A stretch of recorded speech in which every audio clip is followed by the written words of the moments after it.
Assalamualaikum warahmatullahi wabarakatuh. Rabbi shrah li sadri wa yassir li amri wahlul 'uqdatam min lisani yafqahu qawli.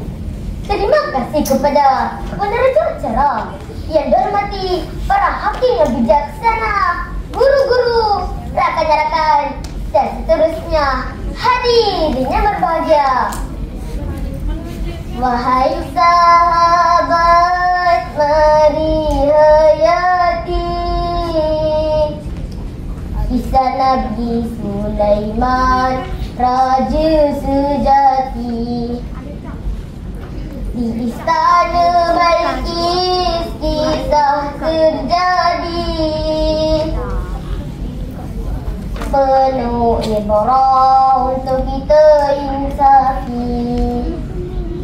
Kawan-kawan, pada zaman dahulu hidup seorang Nabi Agung, Nabi Sulaiman alaihissalam, seorang raja, seorang pemimpin hebat. Baginda bukan sahaja mampu memahami bahasa manusia, malah bahasa burung, jin dan seluruh makhluk di muka bumi ini. Allah SWT berfirman dalam surah An-Naml ayat 16. A'udzu billahi minasyaitonir rajim. Wa warisa Sulaiman Dauda faqala ya ayyuhan nas 'allimna mantiqat tayr wa utina min kulli syai' inna hadza lahuwal fadlul mubin. Dan bermaksud dan Sulaiman mewarisi pemberitaan Daud, dan dia berkata, wahai manusia, kami telah diajarkan bahasa burung dan kami diberi segala sesuatu.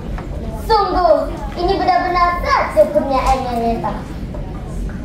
Kawan-kawan, suatu hari Nabi Sulaiman menyadari seekor burung tiada semasa memeriksa tenteranya. Tidak lama kemudian, burung itu kembali membawa berita. Wahai Nabi Allah, beta menjumpai satu kaum yang menyembah matahari. Mereka dipimpin oleh seorang ratu bijak, namanya Ratu Balqis. Tetapi sayang, mereka tidak menyembah Allah yang Maha Esa. Lantas, Nabi Sulaiman menulis sepucuk surat penolakan kepada Ratu Balqis. Dia tak bersama burung itu. Ratu Balqis kejut. Surat itu bukan surat biasa. Ia dari seorang Nabi Allah. Lihat cara Nabi Sulaiman berdakwah. Lembut, penuh hikmah, tanpa marah. Begitu juga kita. Bila nampak orang mereka salat, asyikkan dengan gadget, jangan marah. Sebaliknya, ajarlah dengan baik. Jom salat sama-sama. Allah suka menjaga salat. Orang berbudi membawa tanda, datang berutus, hadiah mewah. Harta dunia bukan segala, redha Allah lebih indah. Kawan-kawan, Ratu Balqis pula ingin menguji baginda. Dia mengetahui utusan bersama hadiah mewah. Tapi baginda menolak dan berkata, apakah kamu mahu memberiku harta, sedangkan Allah telah memberiku lebih dari itu? Kawan-kawan, kadang-kadang kita diuji antara rezeki dan dunia. Ketika rakan ujian ucapan semasa ujian, kita rasa berbelah bahagi. Tapi kita tetap menolak jujur, kerana kita tahu Allah sudah menilai, bukan manusia. Tokoh musyrik kita, almarhum Tuan Guru Nik Abdul Aziz juga pernah berkata, kalau kita jaga agama, tidak akan datang kepada kita.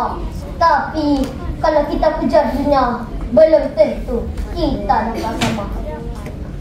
Kawan-kawan, Ratu Balqis bertemu Raja Sulaiman. Sebelum Ratu Balqis tiba, baginda bertanya kepada tenteranya, siapa yang mampu membawa segala salah ke sini? Sebelum sampai, seekor jin berkata, aku boleh. Sebelum Tuan Balqis dan sempat duduk. Tapi seorang lelaki yang bernama Abid, yang diberi ilmu oleh Allah, berkata, aku akan membawanya sebelum matamu sempat berkelip. Dan dalam sekali mata,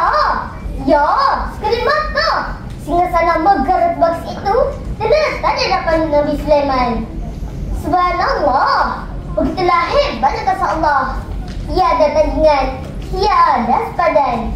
Ratu Balqis pun tiba di istana. Masuk ke istana, Balqis terpesona. Lantai kristal jernih memancar cahaya. Disangka air, niatkan kainnya. Kata Nabi Sulaiman, itu kaca sahaja. Ya kawan-kawan, itu bukan air, itu lantai kristal. Bayangkan kawan-kawan, teknologi cyber itu sudah wujud pada zaman para Nabi. Hari ini kita ada robot, kita ada teknologi AI. Tapi sehebat mana pun teknologi, jangan kita lupa kisah Imam Al-Ghazali. Ilmu tanpa amal adalah kegilaan. Amal tanpa ilmu adalah kesesatan. Disangka air, rupanya kaca. Bersikap sudah tipu dunia. Balqis akui zalim pada dirinya. Akhirnya tunduk pada yang esa. Ya kawan-kawan, akhirnya Ratu Balqis berkata, ya Tuhanku, sesungguhnya aku telah berzalimi diriku dan aku besar diri bersama Sulaiman kepada Allah, Tuhan seluruh alam. Surah An-Naml ayat 44. Benarlah janji Allah dalam surah Talaq ayat 2 hingga 3. A'udzu billahi minasyaitonir rajim.